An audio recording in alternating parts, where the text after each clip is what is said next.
हमारा मसीह यीशु का श्रेष्ठ और पवित्र नाम से आप सबको मेरा हृदयपूर्वक धन्यवाद। प्रभु आप लोगों को आशीर्वाद देने पाए।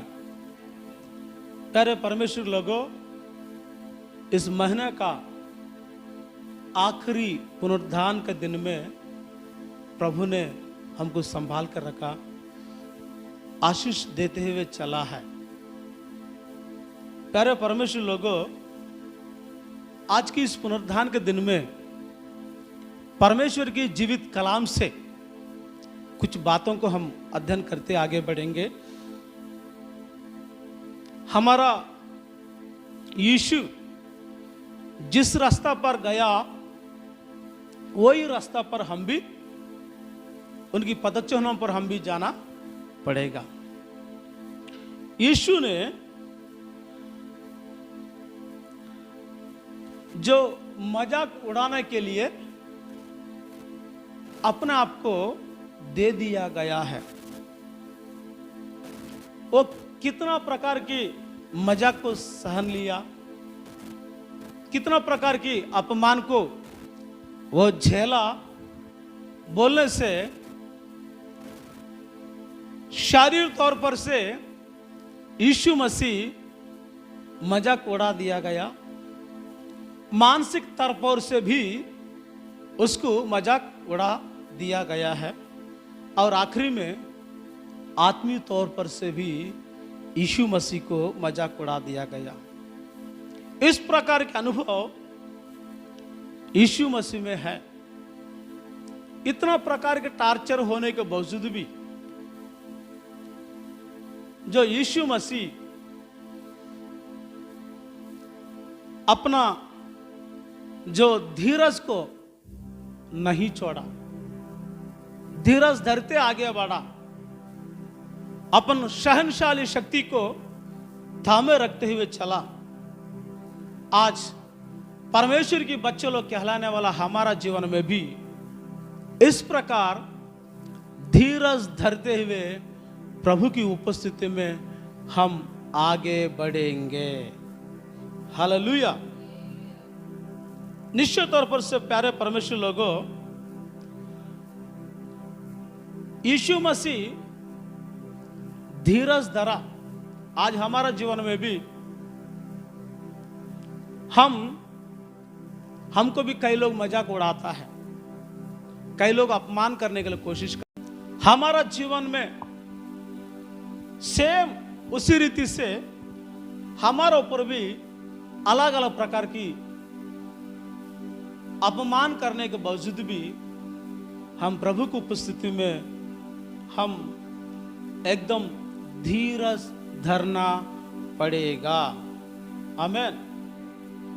हमारा धीरज को देखते हुए लोग, इन लोगों को कुछ नहीं आता है, इन लोग कुछ नहीं कर पाता है, इनसे कुछ हो भी नहीं हो पाता करके कई उल्टा पुल्टा सोचने के बावजूद भी हम निश्चित तौर पर से उसका ऊपर हम बिल्कुल ध्यान नहीं देना चाहिए। उन दिनों में आज जैसा मीडिया वाला है, ऐसा मीडिया वाला उन दिनों में भी होगा। तो क्रूस को उठा के चलने वाला यीशु को देखते हुए लोग ये प्रश्न पूछेगा, प्रभु इतना भयानक जो पीड़ा दर्द को तो क्यों सहन रहा है? एक तरफ से आपको दाढ़ी खींच रहा है, मुंह पर थूक रहा है, मुक्का दे रहा है, कई अपमान कर रहा है, जो आपको कांटों को मुकुट को पहनाते हुए आपको इतना परेशानी कर रहा है। लेकिन ये तमाम परेशानी, तमाम दर्द, ये तमाम पीड़ा क्यों सह रहा है बोलने से यीशु मसीह एक ही बात बोलता है, ये सब कुछ मेरा जान से भी ज्यादा जिसको मैं प्यार करता हूं, वो प्यारे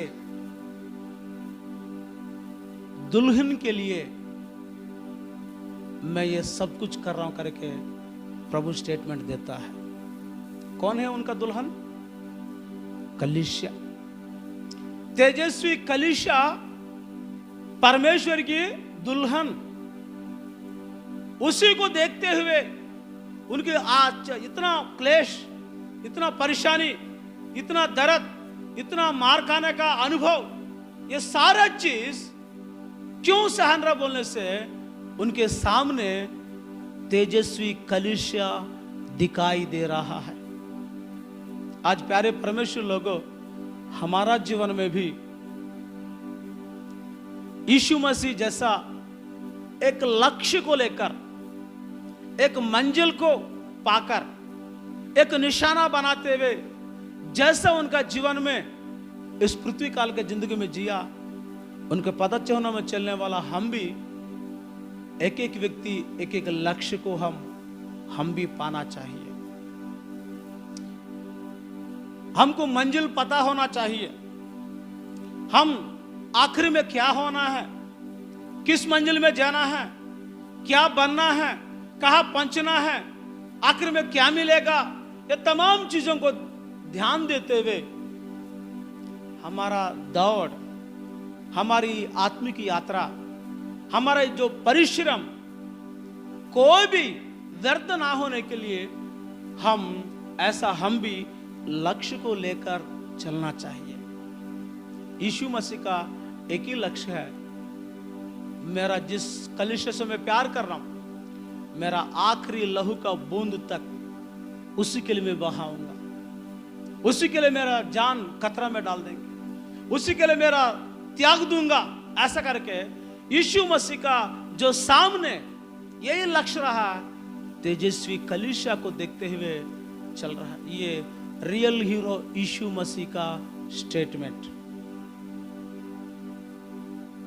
इसलिए तमाम दर्द को वो सहन लिया, तमाम पीड़ा को वो सहन लिया, तमाम विरोध को वो सहन लिया है, सब प्रकार का जो परेशानी को वो उठा लिया है, क्योंकि उसके सामने तेजस्वी कलीसिया दिखाई दे रहा है। हालेलुया। इसलिए यीशु मसीह ने एकदम नम्रता के साथ, दीर्घ शांति के साथ, एकदम अपने आप को खामोश रहते हुए शांति के साथ तमाम चीजों को झेलते हुए आगे बढ़ा।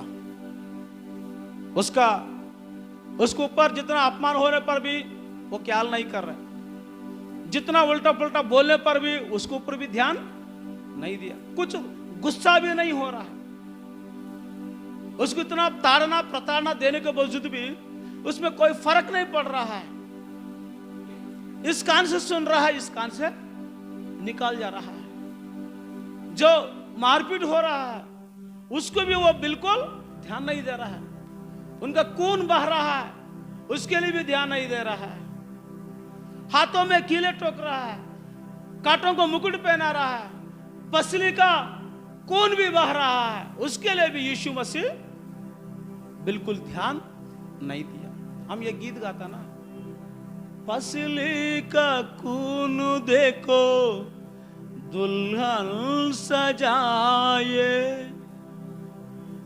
पसली का खून देखो दुल्हन सजाए, आर पार बहा लहू यीशु का तेरी शिफा के लिए। दूसरों को जो चंगाई दी है प्रभु, हम बहुत सारा कहानी कथा को सुनते आया, बहुत सारे घटना को हमारा नजर में पड़ा है। ऐसा जो शास्त्रियों ने, परिषियों ने, याजकों ने, परमेश्वर के भवन का जो मुख्य अधिकारी लोग ने ये जो दूसरों को बचाए हुआ, ये अपना आप को नहीं बचाएगा क्या? ऐसा करके आपस में बात कर रहा है। प्यारे परमेश्वर लोगों, निश्चित तौर पर से ऐसा बोलचाल करते समय में सारा चीज प्रभु के कान में पड़ रहा है, लेकिन प्रभु गुस्सा किया क्या? नहीं नहीं नहीं नहीं, ऐसा इतना मंदिर के याजक लोग भी बोलने पर भी मैं कैसा चुप रहूं? मैं मुंह खोलना पड़ेगा, कुछ ना कुछ इन लोगों के सामने करना पड़ेगा करके यीशु मसीह ने कुछ जल्दीबाजी किया क्या? नहीं किया। क्योंकि यदि वो गुस्सा होने पर, जो क्रूस का वेदी का बलियाग को रोकने पर, जो संसार का कल्याण के लिए लहू बहाना छोड़ने पर पूरा घाटा किसको होता है? आज हमको होता है, मतलब तेजस्वी कलीसिया को होता है। तेजस्वी कलीसिया नष्ट हो जाएगा, नहीं बन पाएगा। उन दिनों में बड़े बड़े मंदिर है, बड़े बड़े याजक का साम्राज्य चल रहा है, अलग अलग प्रकार के बलियागों को चल रहा है। ये सारे बलि वेदी होने के बावजूद भी, हवन धूप चलाने के बावजूद भी, मंदिर में अलग जानवर को बलि देने के बावजूद भी, प्रायश्चित के लिए अलग अलग जो वेदी को रखने के बावजूद भी, वो बड़े बड़े मंदिरों के द्वारा बड़े बड़े जो दिया जलाते हुए पूजा पाठ करने वाला, व्यवस्था के साथ चलने वाला कोई भी मंदिर के द्वारा वो तेजस्वी कलीसिया बिल्कुल नहीं बनेगा। इसलिए वो याजक लोग जितना उनको अपमान करते हुए, टट्टा उड़ाते हुए बात करने पर भी यीशु मसीह ने खामोश रहा। हालेलुया। उनकी खामोश का मतलब उनकी नजर में यह है, एक तेजस्वी कलीसिया दिखाई दे रहा है। उसका उद्देश्य यही है। बहुत सालों के साथ बना हुआ बड़े बड़े मंदिर को नहीं देखा, है ना, बड़े बड़े याजकों को नहीं देखा, जो याजक साम्राज्य को नहीं देखा, उसके द्वारा वो तेजस्वी कलीसिया नहीं बनेगा। इसलिए यीशु मसीह ने उनकी बातों को बिल्कुल ख्याल नहीं किया। वो तेजस्वी कलीसिया को बनाने के चक्कर में एकदम खामोश रहा, सारे चीजों को सहते हुए आया। प्यारे परमेश्वर, आज कई लोग उनको कुछ मालूम नहीं चलता है। और इतना बड़े बड़े चर्च होने के बावजूद भी इन लोग आत्मा के साथ प्रार्थना करने लगे, छोटा छोटा झुंड के साथ। ये घर घर में मीटिंग क्या है, ये बड़ा बड़ा चर्च क्या होता है? हाँ, जो यीशु मसीह पहले से ऐसा चर्च चल रहा है, अभी अभी आकर इन लोग कुछ नया नया कलीसिया, हाँ, ऐसा करके इन लोग बना रहा है। इसके द्वारा क्या फायदा है? ऐसा कर कई लोग अनजान लोग जैसे बात करता है। यीशु मसीह समय में भी है, बड़े बड़े चर्च है, बड़े बड़े आराधनालय है, बड़े बड़े जो बलियागों को उसमें चलता है, दिया धूप को जलाता है, हवन धूप करता है। फिर भी परमेश्वर का उद्देश्य एक तेजस्वी कलीसिया को बनाना चाहता है। हालेलुया। वही तेजस्वी कलीसिया के लिए हमारा यह तमाम प्रयास, यीशु मसीह भी उनका जान इसलिए दिया तेजस्वी कलीसिया को बनाने के कारण। जान से भी ज्यादा प्यार करता वो कलीसिया से प्रभु। इसलिए ऐसा जान से ज्यादा प्यार करने वाला कलीसिया के लिए वो बहुत सैक्रिफाइस किया है। आज हमारा जीवन में भी निश्चय तौर पर से यीशु मसीह का इस बलिदान को याद करते हुए हम भी ये तेजस्वी कलीसिया को पर जितना सताव आने के बावजूद भी, जितना परेशानी होने के बावजूद भी हम इंतजार के साथ रहेंगे, ताकि हम भी एक मंजिल पाने जा रहा है। हालेलुया। प्यारे परमेश्वर लोगों, आज भी यीशु मसीह जो टट्टा उड़ाया दिया जा रहा है, आज भी टट्टा उड़ा दिया जा रहा है। पढ़ेंगे मार्क रचित सुसमाचार 15 अध्याय 19 पद। वे उसके सिर पर उस सिर पर सरकंडे सरकंडे मारते और उस पर थूकते और उस पर थूकते और और घुटने टेक कर घुटना टेक कर उसे प्रणाम करते रहे। उसे प्रणाम करते हैं भी किया। आज भी वर्तमान समय में भी इस प्रकार का अनुभव यीशु मसीह में हो रहा है। इसलिए पतरस अपना दूसरा पत्री में 3 अध्याय 3 पद में एक बात को बोला है, हम पढ़ेंगे। पतरस दूसरा पत्री अध्याय 3 पद को हम पढ़ेंगे। पहले ये जान लो कि अंतिम दिनों में हंसी ठट्ठा करने वाला आएंगे जो अपने अभिलाषाओं के कारण चलेंगे। हंसी ठट्ठा करने वाला कौन है? ये अपना खुद का आशा अभिलाषा के साथ चलने वाला है। परमेश्वर की मर्जी क्या है इन लोग जानता नहीं, परमेश्वर इच्छुक क्या है यह पहचानता नहीं, परमेश्वर का गोल इन लोग ध्यान नहीं देता है। इन लोग और बढ़ेगा करके वचन स्पष्ट कर रहा है। आज प्यारे परमेश्वर लोगों, निश्चित तौर पर से हंसी मजाक करने वाला, टट्टा उड़ा जाने वाला इस अंतिम दिनों में और ज्यादा हो जाता है। इसलिए ये तमाम चीजों को ध्यान देते हुए पहले अपना प्रभु के ऊपर भी ऐसे किया, आज हमारे ऊपर भी ऐसा कर रहा है।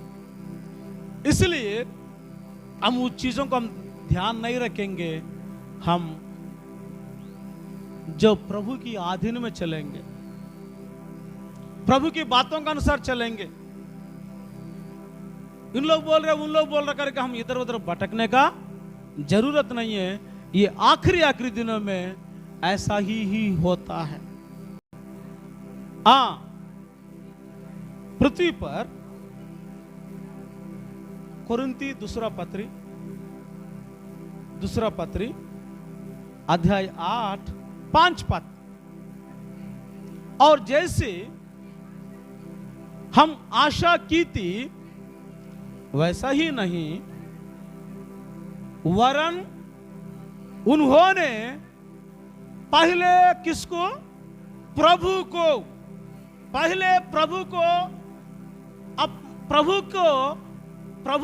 अपना आपको क्या करना है? सौंपना है। पहले प्रभु को सौंपना है। और दूसरा, पढ़ेंगे, परमेश्वर की इच्छा से, यह भी अपना इच्छा नहीं है, पहले प्रभु को अपना आप को सौंपना है। दूसरा कहलाने वाली ये बात भी, परमेश्वर की इच्छा के अनुसार हमको भी अपने आप को दे दिया। हालेलुया। पहले प्रभु को दिया, दूसरा हमको भी अपने आप को दे दिया है। मतलब यहां पर आधीन था, दो लोगों को आधीन में है। पहले प्रभु को आधीन में है, हमको मतलब प्रेरित लोगों को, परमेश्वर के दास लोगों को, सेवा करने वाला चेलों को, उन लोग बोल रहा है हमको भी अपने आप को आधीन में दे दिया है।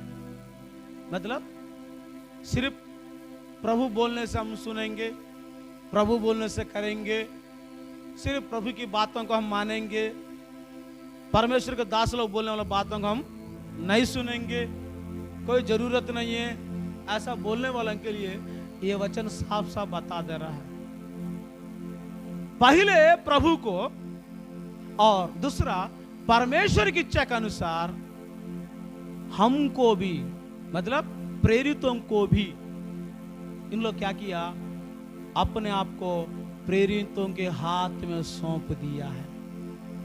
हालेलुया। ऐसे टट्टा मजाक उड़ाने वाला इन दिनों में, इस अंतिम दिनों में हम प्रभु की आधीन में भी रहना है परमेश्वर के दासों का अधीन में भी रहना है। ऐसा करने से आज हमारा जीवन में कई प्रकार के आशीष रहता है। कई लोगों को मालूम नहीं है, सिर्फ प्रभु बोलने से सुनेंगे, मनुष्य बोलने से नहीं सुनेंगे बोलते है ना। प्रेरित पौलुस के जीवन में एकदम तेजस्वी प्रभु का दर्शन मिलने के बावजूद भी वो प्रभु मैं डायरेक्ट आपको दर्शन दिया हूं और आपको क्या कुछ जरूरत नहीं है, अपना आप सीख जाओ, जो भी है मेरे से पूछ लो, मैं दर्शन के साथ आपको बात करेंगे, मैं समझाएंगे। ऐसा करके यीशु मसीह ने नहीं बोला। वो दर्शन देने के बावजूद भी वो बोलता है तू पलाना जगह चले जा, क्योंकि एक व्यक्ति तेरे लिए इंतजार कर रहा है, तू वहां जाओ, वो आगे तू क्या करना है वो आपको सिखाएगा। मतलब प्रेरित पौलुस भी इस पृथ्वी पर अगवा देने वाला एक व्यक्ति को पास वो जाना ही पड़ा है। ये खुद प्रभु ने भेजा। जितना हाई कॉलिंग रहने के बावजूद भी, ऊंचा बुलावट को पाने के बावजूद भी, आमने सामने प्रभु का दर्शन रहने के बावजूद भी वो प्रभु का अधीन में है। दूसरा जो अगवा करने वाला का अधीन में भी वो चलेगा। अगवा करने वाला जैसा बोला वैसा सुनते आया, और वो जैसा बोला बपतिस्मा पालो बोलने से बपतिस्मा भी ले लिया। हालेलुया। डायरेक्ट प्रभु बोलने से मैं दूंगा करके नहीं बोला प्रेरित पौलुस ने। जैसा अननिया ने समझा रहा है, वो समझाने के अनुसार तुरंत वो बपतिस्मा भी लिया है, उनकी चंगाई भी मिला है। प्यारे परमेश्वर लोगों, प्रेरित पौलुस खुद उनका जीवन में ऐसा किया है। पहले प्रभु को अधीन में है, बाद में अपना अगवा करने वालों का अधीन में भी वो चला। इसलिए ये तीमोथी के लिए लिखा हो इस पत्र में वो कलीसिया के लिए ये तारीफ कर रहा है, पहले तुम लोग परमेश्वर के अधीन में रहा है, और दूसरा परमेश्वर की इच्छा के अनुसार हमको भी अपने आप को आप लोग क्या किया, स्वीकार किया, अपने आप को दे दिया है। हालेलुया। आज हमारा जीवन में भी सिर्फ प्रभु को दूंगा करके बोलना नहीं, परमेश्वर के दासों को भी अपने आप को सौंपना पड़ेगा। आज मैं सच कह रहा हूं, जितना आत्मिक कलीसिया है, जितना प्रेरितों की कलीसिया है, इन लोग सिर्फ परमेश्वर को नहीं, जो प्रभु के दासों को भी प्रभु को जैसा स्वीकार किया वैसा इन लोग अपना दासों को भी प्रभु को जैसे स्वीकार किया है। उन लोगों को सेवा किया, उन लोगों को बातों को माना, उनकी अधीन में चला, उनके पदचिन्हों पर आगे बढ़ा, उन कहला के अनुसार उनको पूरे 100% उन लोग बातों को मानते हुए चला। इसलिए कलीसिया दिन प्रतिदिन उन्नति होते हुए, पवित्र आत्मा उनके बीच में काम करते हुए कई चिन्ह चमत्कार हो रहा है। हालेलुया। आज मैं कई जगह में देखते हुए हूं, जो कलीसिया में जो बढ़ोतरी हो रहा है, जो उन्नति हो रहा है, हर एक कलीसिया में मैं यही ध्यान देते हुए आया हूं, पहले उनको प्रभु को मान लेता हूं, परमेश्वर के दासों को बातों को उन लोग पूरी से मानता है। इसलिए ऐसा प्रभु को और दासों को दोनों को मानने वाला कलीसिया इतना बढ़ोतरी, इतना आशीष, इतना उन्नति होते हुए चला है, वो ऐसा फैलाते हुए चलेगा। लेकिन ये छत्तीसगढ़ में ऐसा नहीं है। थोड़ा सा कलीसिया उन्नति होगा, बढ़ोतरी होगा बोलने से कुछ ना कुछ अड़ंगा बीच में होते रहता है, कुछ ना कुछ गड़बड़ होते जाता है। कलीसिया तितर बितर होने वाले कुछ शैतान का काम होते रहता है, किसी के जरिए से भी वो काम शुरू हो सकता है, ऐसा हो जाता है। लेकिन ऐसा ना होने पाए, जैसा प्रभु को आधीन में है, वैसा परमेश्वर के दासों का आधीन में भी हम रहना चाहिए। तब कलीसिया फलदायक हो जाएगा, बढ़ोतरी हो जाएगा, प्रभु की महिमा को पाएगा, उन्नति होगा, कलीसिया का सीमा बढ़ते बढ़ते निकलेगा, आशीषित हो जाएगा। इसलिए इस प्रकार के अनुभव को चाहते हुए हम प्रभु में आगे चलेंगे। यीशु मसीह ने जो वो बोल रहा है अंत के दिनों में, आत्मा के द्वारा बोल रहा है, अंत के दिनों में टट्टा करने वाला, मस्ती मजाक करने वाला कई लोग नया नया आते रहेगा, लेकिन उसको ध्यान मत देना। आप लोग पहले प्रभु को आधीन में रहो, बाद में परमेश्वर के दासों का आधीन में भी रहो। आप लोगों के जीवन में किसी प्रकार का घाटा नहीं होगा, आप लोग और उन्नति होते हुए चलेगा और आशीषित हुए चलेगा। मैं कई परिवारों को देखा ऐसा आशीष पाते हैं जो प्रभु की बातों को मानने के लिए तैयार है, लेकिन परमेश्वर के दास लोगों को कई लोग अपमान करते आया, कई लोग इनको बेइज्जती किया है। जितना ने बेइज्जती किया, परमेश्वर दास लोगों का अपमान किया, ऐसा परिवारों के बीच में कहीं पे भी किसी प्रकार का आशीष को मैं आंखों से नहीं देखा हूं। ये सत्य है। आप लोग मानने के लिए तैयार हो, तैयार नहीं है, फिर भी मैं नहीं जानता हूं, लेकिन ये सत्य है। जितना प्रभु को जैसे परमेश्वर के दासों को इज्जत देता है, उनका परिवार, उनका व्यक्तिगत जीवन, तमाम बातों में पवित्र आत्मा काम करता है, कई प्रकार का आशीष मिलता है। Praise the Lord, hallelujah. और यीशु मसीह ने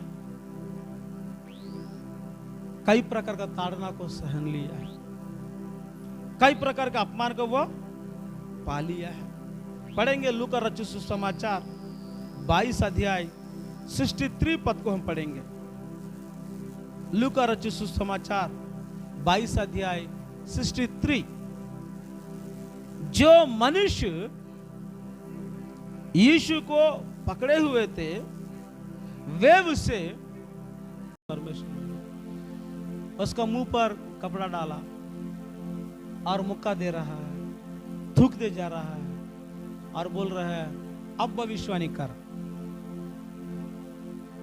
यीशु मसीह को मालूम नहीं है क्या भविष्यवाणी करना कि नहीं करना? नहीं आता क्या उसको भविष्यवाणी करना? यदि भविष्यवाणी करने से तूने मुझे मारा बोल के उसका नाम लेकर बोलेगा ना, फिर क्या होगा आगे? कोई सूली पर चढ़ाएगा क्या? चढ़ाएगा क्या? उनको पूरा बायोडाटा बताने से तू अभी मेरे को मार रहा है, तू ये काम करके आया करके एक शब्द बोलने से आगे उसको हाथ उठाएगा क्या? हाथ उठाने से फिर हाथ नहीं उठाने से यीशु मसीह का बलिदान होता है क्या? प्यारे परमेश्वर लोगों, शैतान ने कई कोशिश किया है, कई कोशिश किया। इसलिए आप लोगों के जीवन में भी जो लक्ष्य तक पहुंचने वाला, जो निंदा अपमान को बिल्कुल ख्याल नहीं करना, इस कान से सुनना है, इस कान से छोड़ना है। कोई रौद्र नहीं होना है, गुस्सा नहीं होना है, गुस्सा नहीं होना है। अपना लक्ष्य तक, लक्ष्य को रखते हुए, लक्ष्य को देखते हुए आगे बढ़ना है, निशाना को देखते हम दौड़ना है। आज प्यारे परमेश्वर लोगों, हमारा लक्ष्य नाश ना होने वाला राज्य, हमारा लक्ष्य स्वर्ग राज्य, हमारा लक्ष्य जो सिंहासन है, जो जीत पाया बैठा है यीशु, वो सिंहासन हम जीतने के लिए, पाने के लिए हम दौड़ रहा है। जो नामुरझाने वाला मुकुट पाने के लिए दौड़ रहा है, नाश ना होने वाला राज्य में पहुंचने के लिए हमारा दौड़ चल रहा है, महिमा का धन को पाने के लिए हमारा दौड़ चल रहा है। ऐसा लक्ष्य को लेकर चलने वाला आप लोगों को जीवन में लोगों को बातों को सुनकर, इनका उनका न्यूसेंस केस को देखते हुए, न्यूसेंस बातों को देखते हुए, छोटे मोटे बातों को देखते हुए आप लोग बहुमूल्य आपका उद्देश्य को कभी खराब मत करना। आपका मंजिल को भूलना मत, आपका मकसद को भूलना मत, आपका जो निशाना को भूलना मत, आपके जो उद्देश्य को भूलने मत। अपमानों में भी, निंदाओं में भी हम लक्ष्य को सोचते हुए, जो उद्देश्य को मन में रखते हुए, उसी के लिए हमारा जो यात्रा, हमारा जो दौड़ हमेशा जारी रखने पाए। आमीन, हालेलुया। इसलिए भविष्यवाणी कर, ऐसा मजाक उड़ाना पर भी यीशु मसीह बिल्कुल भविष्यवाणी नहीं किया, बिल्कुल भविष्यवाणी नहीं किया, है ना। हेरोद राजा के सामने भी आपके बारे में कई बातों को सुना, प्रभु मैं राजा हूं, मुझे सारे अधिकार है, ये मृत्यु के दंडन से तेरे को बचाने के लिए शक्ति भी है, मेरे सामने एक चमत्कार करो बोलने से हेरोद राजा को चमत्कार दिखा प्रभु। यदि मान लीजिए कोई छोटे मोटे चमत्कार दिखाया, हेरोद राजा क्या करेगा? कांपने लगेगा। नहीं नहीं नहीं नहीं, ऐसा पवित्र व्यक्ति को सूली पर चढ़ने नहीं दूंगा, बलि होने नहीं दूंगा, ऐसा बोलकर वो चिन्ह चमत्कार देखते हुए हेरोद डर जाता है। इसलिए उनके लिए बोला है, एकदम शॉर्टकट में बताया, योना का जो दर्शन, योना मच्छी का पेट में जैसा था, मनुष्य का पुत्र भी वैसा रहेगा, ऐसा दर्शन के अलावा तेरे को कुछ नहीं मिलेगा बोला। जो मूसा के जमाना में काट पर जो पीतल का सांप को जैसा चढ़ाया उठाया, ऐसा दर्शन के अलावा कोई दूसरा दर्शन आपको नहीं मिलेगा बोला।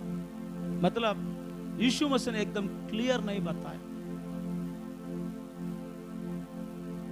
समझ रहे? यदि क्लियर होने से वो क्रूस पर उसको बलि चढ़ाने में भी डर जाता है, जो क्रूस का जो बलिदान रद्द हो जाता है। आज पापी कहलाने वाला हम आज तक भी पापी जैसे चलेंगे। इसलिए प्रभु ने वहां पर उसको सीक्रेट बना दिया, उसको ऐसे गुप्त रूप में बना दिया, उसको प्रकट नहीं किया। आज हमारा जीवन में भी निश्चित तौर पर से हमारा लक्ष्य को हम पहचानेंगे, हमारा जो उद्देश्य को, जो निशाना को, मंजिल को हम पहचानेंगे। उसको पाने के लिए हम लंबे धीरज धरना पड़ेगा, शांति से रहना पड़ेगा, हम वो मंजिल तक पहुंचने के लिए कोशिश करना पड़ेगा। इसी बातों को लेकर जो प्रेरितों को पुस्तकों में एक बात कहा, पढ़ेंगे प्रेरितों का काम 2 अध्याय 36 पद। प्रेरितों का काम 2 अध्याय 36 पद। अतः इज़राइल का सारे घराना निश्चित रूप में जान ले कि परमेश्वर ने उसी यीशु को जिसे तुमने क्रूस पर चढ़ाया प्रभु भी ठहराया और मसीह भी। हालेलुया। इन लोगों को यीशु को मसीह कहलाने के लोगों को पसंद नहीं है, यीशु को प्रभु कहलाने के लिए लोगों को पसंद नहीं है। परमेश्वर को पुत्र बोलने से उन लोगों को गुस्सा हो जाता है। आज भी है, चाहे यहूदी हो, जो इब्राहिम का संतान कहलाना, मुसलमान भी हो, ये दोनों को, इन लोगों को यीशु प्रभु करके अभी नहीं बोल रहा है। यीशु मसीह करके, उद्धारकर्ता के रूप में अभिषिक्त व्यक्ति करके इन लोग अभी नहीं मान रहा है, और एक दिन मानेगा। कब मानेगा? अभी चरनी में आया है ना, जो गौशाला में सुला दिया,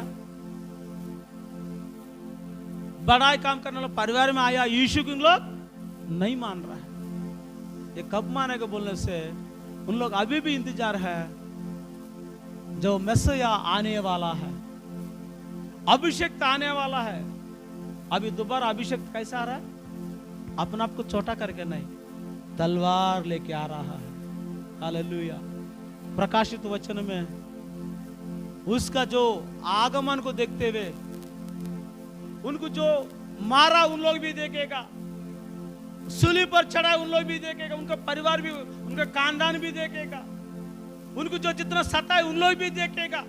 छाती पीट पीट कर, बिलक बिलक कर, रोकर, पश्चाताप के साथ इंतजार करने वाला वो दिन आने वाला है। जितना मजाक उड़ाया उस दिन उनका छाती पीट पीट कर प्रभु से माफी मांगने वाला दिन आने वाला है। इसलिए वो दिन देखने के लिए प्रभु खामोश रहा। आज हमारा जीवन में भी किसी यहूदियों से, किसी मुसलमान से आप लोग ज्यादा उल्टा सीधा उनको बहसबाज करने की जरूरत नहीं है। बस प्रार्थना कीजिए, जहां तक तू समझाना चाहे समझाओ, बाकी छोड़ो। क्योंकि उन लोगों के लिए प्रार्थना करो, वो दूसरा आगमन, दूसरा स्टेप में प्रभु ने जो श्वेत घोड़े के साथ, अपना पवित्र कलीसिया के साथ तलवार लेकर जिस दिन आएगा, उस दिन ओहो ये यीशु को हम लोगों ने मारा, ये यीशु ने हमको सूली पर चढ़ाया, ये यीशु को हम लोग मजाक उड़ाया, ये यीशु को हम लोग बहुत किया करके पश्चाताप के दिल के साथ रो रो रो रो कर अपना आप को मानने वाला एक दिन है। इसलिए हम भी ऐसा मजाक उड़ाने वालों को देखते हुए वो दिन के लिए इंतजार करेंगे। Praise the Lord. जितना मजाक उड़ा रहे हैं सबके लिए प्रार्थना करो, जितना विश्वास नहीं कर रहे उनके लिए प्रार्थना करो। हम करने वाला सेलिब्रेशन देखते हुए, यीशु का जन्मदिन को मनाते हुए देखते हुए, यीशु का आगमन को देखते हुए, यीशु का मृत्यु को देखते हुए, यीशु को सूली पर चढ़ते हुए देखते हुए, जो पुनरुत्थान का आराधना को देखते हुए, जिस चीजों को देखते हुए उन लोग मजाक उड़ा रहा है, कोई बात नहीं, उनके लिए प्रार्थना करो। यीशु भी ऐसा दिन देखने के लिए वो भी चाह रहा है, हम भी देखेंगे। Praise the Lord. निश्चित तौर पर से आज यीशु के पदचिन्हों में चलने वाला हमारा जीवन में एकदम दीर्घ शांत को हम रखना है। हम दूसरा जितना अपमान होने के बावजूद भी यीशु जैसे लक्ष्य को देखकर हम दौड़ना चाहिए। आज भी यीशु मसीह के ऊपर ऐसा अपमान, निंदा आज भी हो रहा है, बीतों दिनों में भी हुआ है, आज भी हो रहा है। इसलिए ये अंतिम दिनों में टट्टा करने वाला और बढ़ेगा करके आज आप और मैं पहले प्रभु को हम मानना चाहिए, दूसरा परमेश्वर के दास लोग को आधीन में रहना चाहिए। मुक्का दिया उनको और आपको कौन मारा बताओ बताओ बताओ, भविष्यवाणी कर, ऐसा कर टट्टा उड़ाया, आज भी उड़ा रहा है, आज भी सताव दे रहा है, आज भी उनको बच्चे लोगों को ऐसा सेम परेशानी में डाल रहा है। फिर भी आप लोग सहनशाली शक्ति को रखते हुए यीशु जैसे खामोश रहो, निश्चय आपकी फल इस पृथ्वी पर बढ़ जाएगा। यीशु को जितना प्रभु के रूप में नहीं मानता है, यीशु को अभिषेक मैसेज करके अभी तक नहीं मानता है, ऐसा लोगों के लिए प्रार्थना किया करो, क्योंकि वो दोबारा आगमन में दूसरा स्टेप में सारे लोग वो तलवार लेकर घोड़े पर सवारी करते आते समय में सारे दुनिया देख लेगा।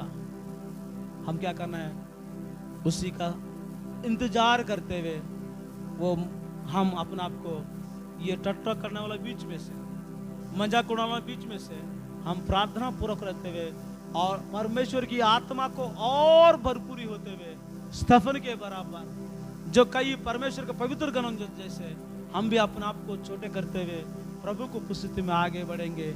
इस प्रकार का अनुग्रह प्रभु हम सबको प्रदान करने पाए। पिता, प्रभु परमेश्वर पिता, निश्चय आज हमारे मनों की खालीपन को आप जानते थे परमेश्वर, आज हमारे विषय को आप जानते थे परमेश्वर कि हमें सबसे ज्यादा किस बात की जरूरत है।